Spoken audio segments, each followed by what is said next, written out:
oportunidad vamos a presentar nuestro trabajo, que es el coeficiente de fricción en autopistas. Los integrantes son Ana Chávez, Brian Cari, Brian Campano, Uber Guaya, William Pari y Yuli Kama. Para este trabajo vamos a proponer un modelo de coeficiente de fricción, y bajo estas condiciones estudiaremos la velocidad inicial en X y en Y. Luego estudiaremos las respuestas del sistema cuando es sometido a la acción, cuya velocidad varía cuánticamente.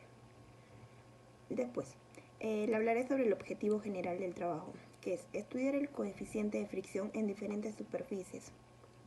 Cuando se ponen en contacto dos superficies, el movimiento de una con respecto a otra genera fuerzas tangenciales, llamadas fuerzas de fricción. Estas fuerzas tienen sentido contrario a la fuerza aplicada. El valor del coeficiente de rozamiento es característico de cada par de materiales en contacto. No es una propiedad intrínseca de un material, depende además de muchos factores como la temperatura, el acabado de la superficie, la velocidad relativa entre las superficies y más factores, etc. Objetivos específicos. Nuestro objetivo. En el presente proyecto utilizaremos terminología que desglosaré a continuación. Como término número 1 tenemos la fricción. La fricción o fuerza de rozamiento existe entre dos superficies ásperas en contacto. En nuestra vida diaria estamos en contacto con diversas superficies y a pesar de verlas totalmente lisas, tienen arrugas o pliegues que se pueden observar solo con microscopio. Para poder graficar en un plano este acontecimiento tendríamos que la fuerza de fricción es opuesta a la dirección que deseamos mover un objeto, mientras que la fuerza de empuje es opuesta a la fuerza de fricción. Como resultante tenemos una constante n que se la grafica como una flecha perpendicular al plano en la que estamos trabajando. También hablaremos sobre el coeficiente de fricción estático, que en palabras simples significa que el objeto sobre el que ejercemos una fuerza no será suficiente como para romper el reposo de dicho objeto. Sin embargo, la fricción dinámica es la que contaremos cuando la fuerza que apliquemos a un objeto rompa el reposo generando una aceleración. Esto nos da como resultado dos nuevos términos de velocidad constante y la aceleración constante. La velocidad constante es la velocidad a la que se desplaza un objeto de manera uniforme.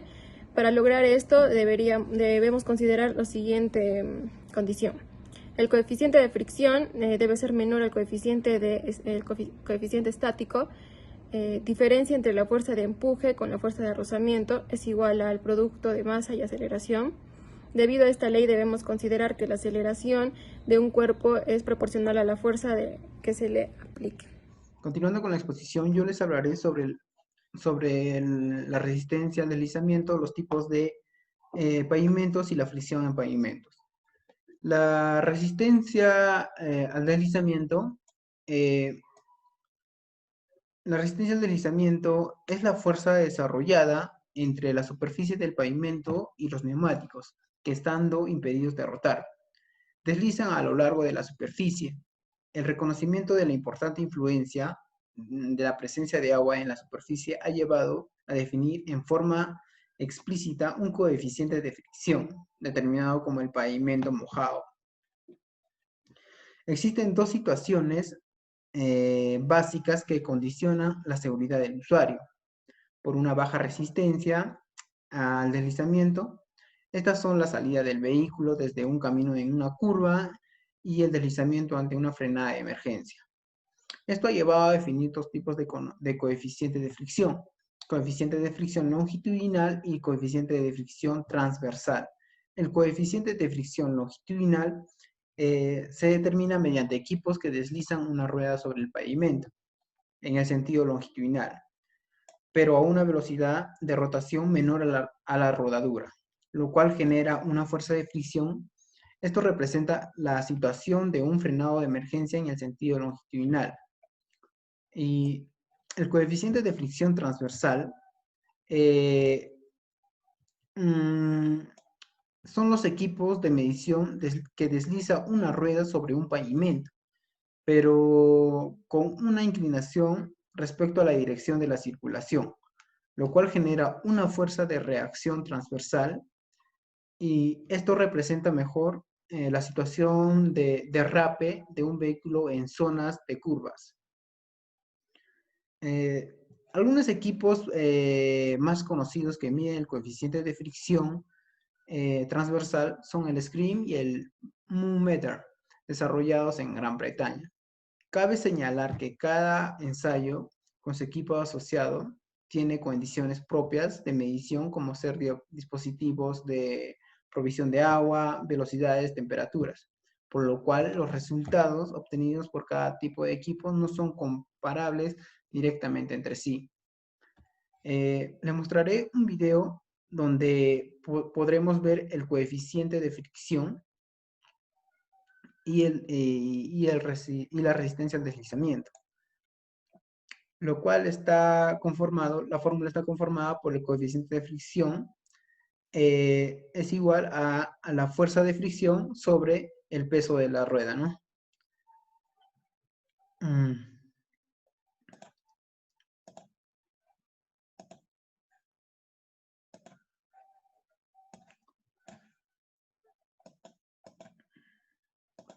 Como podemos ver, los 4 neumáticos nos representan el peso sobre el pavimento, ¿no?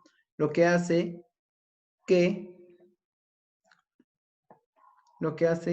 que nuestra fuerza de los neumáticos es esta parte.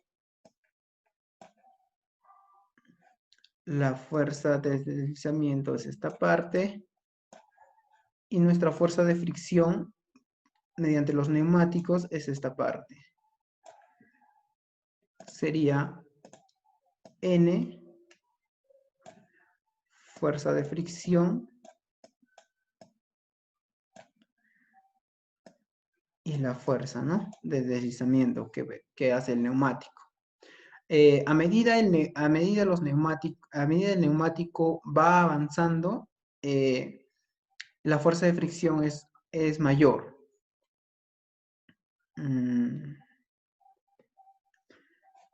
Bueno, ahora les hablaré sobre la fricción en pavimentos.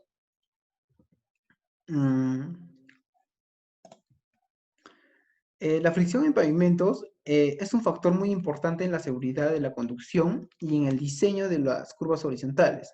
Por esta razón se encuentra en ejecución un análisis de estabilidad para las vías de nuestro país.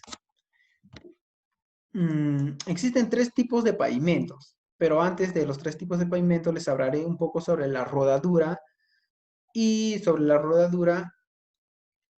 el desplazamiento, ¿no? Bueno, cuando un vehículo se mueve en línea recta sobre un terreno, como vimos en el video, existe un equilibrio vertical entre las fuerzas conforme las leyes de Newton, en el que el peso del vehículo viene a ser compensado por tantas reacciones verticales como ruedas tenga, ¿no? En este caso vimos 4 ruedas. En este caso pudimos observar las 4 ruedas en un pavimento vertical, plano. Si bien un modelo teórico perfecto de estas reacciones pasarían por el centro de las ruedas, en la realidad de la deformación del neumático y del pavimento hace que dichas reacciones estén desplazadas sobre el sentido de marcha, lo que origina una resistencia a la rodadura, ¿no?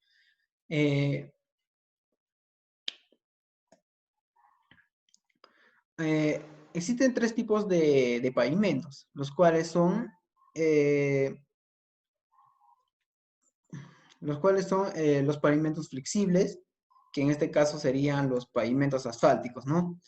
Que frecuentemente cuando se trata de vías de bajo tráfico, esta cobertura se reduce a un tratamiento eh, superficial, doble colocando directamente sobre las capas de materiales no tratados. El espesor global de este pavimento eh, está comprendido generalmente entre los 30 y los 100 centímetros. Otro tipo de pavimento que podemos encontrar y la cual hicimos en los experimentos es el pavimento rígido, que en este caso serían los del concreto, ¿no? Pavimentos de concreto. Fundamentalmente está constituidos por concreto hidráulico. Está apoyada sobre una subrasante o sobre una capa de material seleccionado, la cual se denomina subbase del pavimento rígido. Y por último tenemos los pavimentos articulados. Los pavimentos articulados están compuestos por una capa de rodadura que está elaborada con bloques de concreto, es decir, que son los adoquines que podemos encontrar en distintas avenidas de Arequipa, ¿no? O del Perú. El espesor uniforme son iguales entre sí. Esta puede ser sobre una capa de base granular o directamente sobre una sobrasada. Ante todo, buenas noches. Mi nombre es Brian Enrique Campano Rondán y hoy les voy a hablar acerca de la resistencia a rodamiento ligada al neumático. ¿Qué es la resistencia a rodamiento? Es el primer criterio del etiquetado europeo de los neumáticos a la resistencia de rodamiento.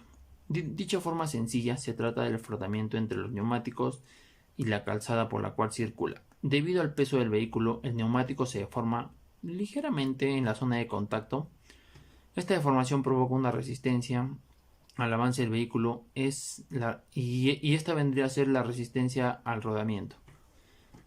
Y en este punto hay factores muy importantes los cuales influyen en la resistencia al rodamiento. Para empezar tenemos la composición del neumático, el peso de la rueda que ya les hablé hace un momento y la presión de los neumáticos. Pero el punto más importante acá vendría a ser la presión de los neumáticos. Cuando los neumáticos no están lo suficientemente inflados, la resistencia al rodamiento es más importante.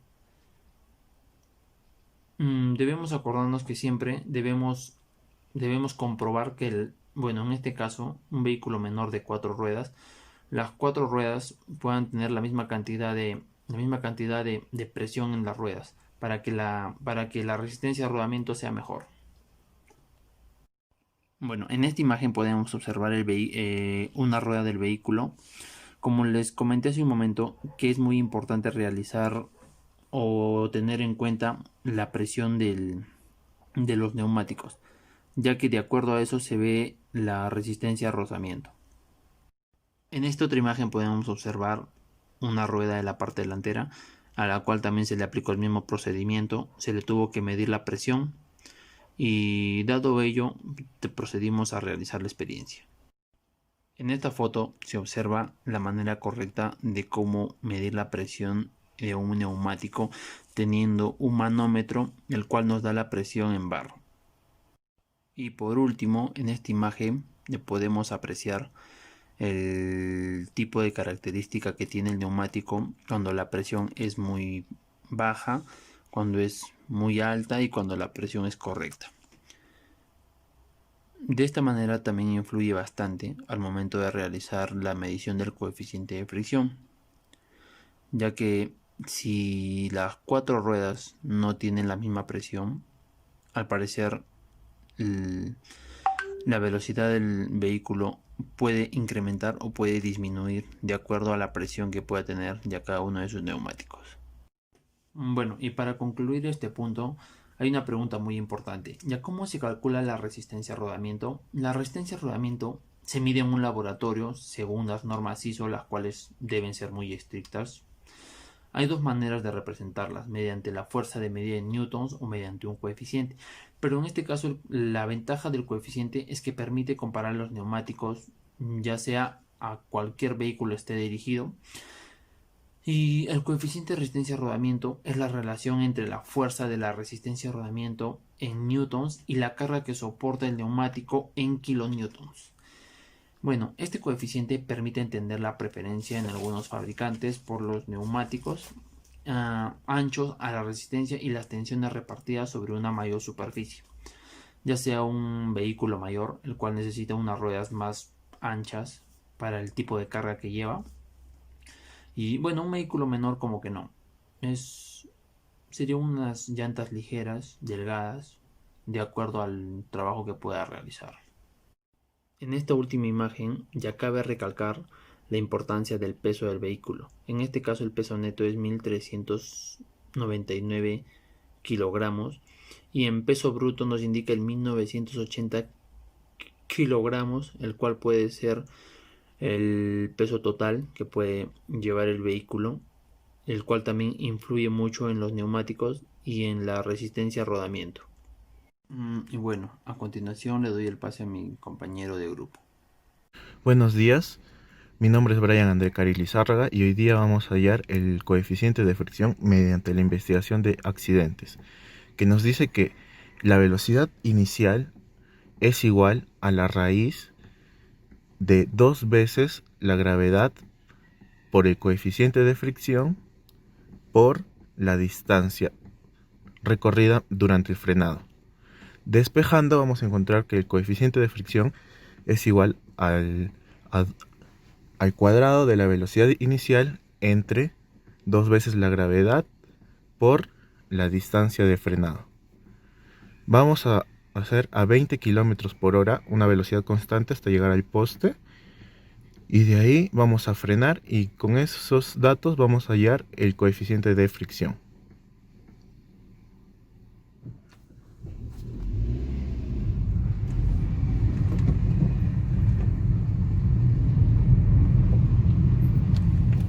Haciendo nuestros cálculos podemos encontrar que nuestro coeficiente de fricción es de 0.436 para asfalto. Bueno, ahora pasando con el concreto, vamos a hacer la misma metodología. Vamos a llegar hasta la división entre las casas de allá y vamos a frenar para hallar la distancia de frenado y con eso poder encontrar el coeficiente de fricción. Lo vamos a hacer a una velocidad inicial de 20 km por hora. Así que vamos a hacer el experimento.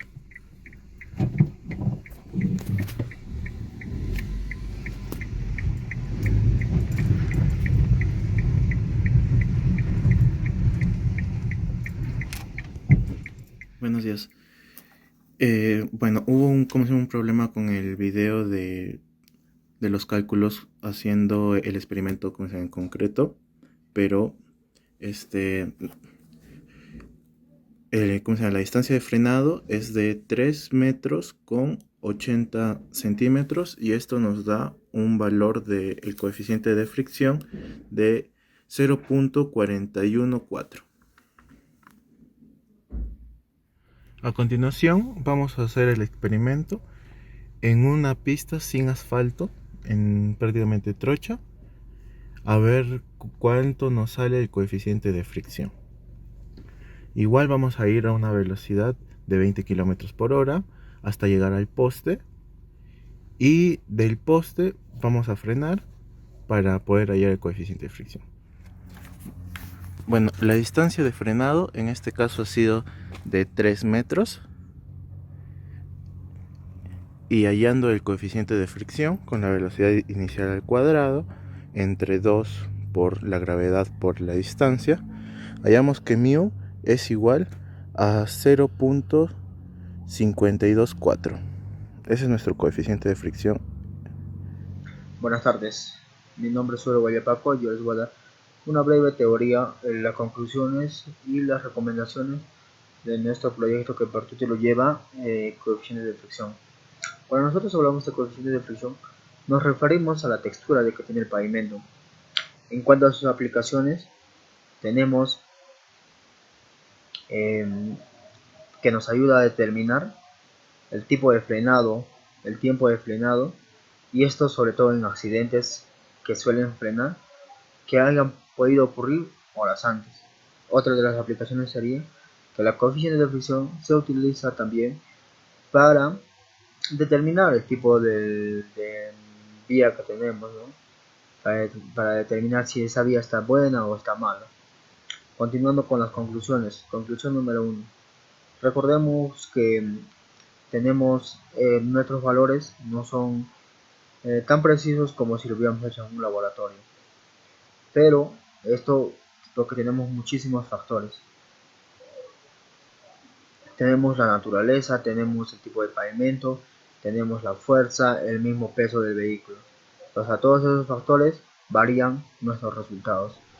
El otro, mientras más pronunciada o tenga mucho más desperfecciones la vía, el vehículo se va a tender a detener mucho más rápido, ya que